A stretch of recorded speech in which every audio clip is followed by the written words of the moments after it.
All right, guys, here we are, part two there, looking at the backyard here at Niagara Tropics there, Pineapple Dam once again. Of course, here we are mid-September and looking at some significant growth on a bunch of stuff. This late bloomer here, castor bean, is chugging along. But the civil miners, a lot of new growth this year. No protection, just right up against the house wall here, which is facing west. So there you have it for that. Again, more bananas, musabajus come back every year. Nice clump. Even has some pups growing, you know, right off to the side here like this. And they've put on some nice new ones again this year. And they're really turning out quite well. So very happy about that, very pleased. Of course, we have some grass. Again, some more lavender, Adam's needles, always a staple around rock gardens, love that. Over to this side here, we have a black lace, and that adds a bit of drama. Needle palm, you know, slow grower, as you guys know. However, it has thickened up nicely and very nice and green, so just very happy where it is. Of course, there's, you know, some offshoots right there at the bottom. Very nice tree. It was planted about 5 years ago. And this guy here only gets wrapped with some chicken wire and a lot of the fall leaves surrounding the tree. So I do tie up the fronds, surrounded with fall leaves and chicken wire so the leaves don't fly around. But that's it, no lights, no heat, no nothing right here. So we are in zone 7A, sable miners. Of course, those of you who've toured the backyard are well aware of this Trachycarpus and the history of this palm, which is very great. A couple seedlings I put in near the base, so sort of naturalizes it a bit more.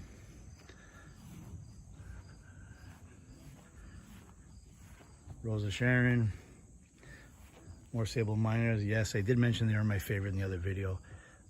Windmill palm, Trachycarpus. Sort of an overcast day today, a bit of sun, but perfect for capturing video.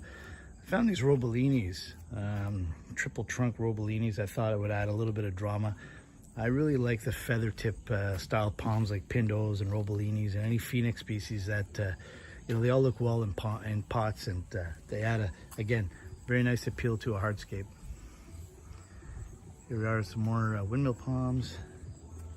This one is actually putting off some nice seed. As you can see, there's some nice seeds being captured there, and of course right here. So some have fallen, and we'll see where they, or if they naturalize or get picked up by a lot of the squirrels or my dog or what have you. Again, some sable miners. Here's the twin towers that were added last year and survived the first winter really unscathed. So we'll see what happens this year, but they really do add a nice effect to the back. I planted some ivy as well to sort of keep the ground moist around these new plants. One of my clients has some ivy around the base of his windmill, and it looks fantastic, and it does maintain a lot of the moisture.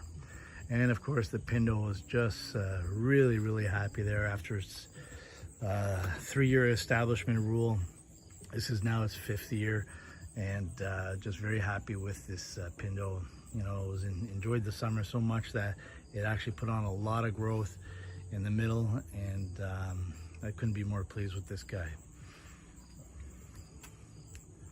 There's a windmill palm that stands close to 6 feet, 6.5, was planted as a 30-gallon a few years back, just loving where it sits. Next to that one is a crepe myrtle, and this crepe myrtle still flowering a little bit. I mean, you can see off in the end. So this is a zuni crepe myrtle, cleaned up at the base, and I've got some cuttings that I'm having fun with. So, you know, I love the crepe myrtles. Castor beans, I'm hanging on to this one. They are toxic to your pets, so you want to cut away the seeds before they do fall off the tree or the plant, that rather, and you know, you don't want your dog picking that kind of stuff up. Little gem, southern magnolia, still flowering mid-September. Look at this guy right here, mid-September. Again, I don't overwinter this one with any tricks or special equipment or anything like that. It just stays right there in the ground. I give it a shot of wilt proof once a year, usually mid-October, late October, before the first frost.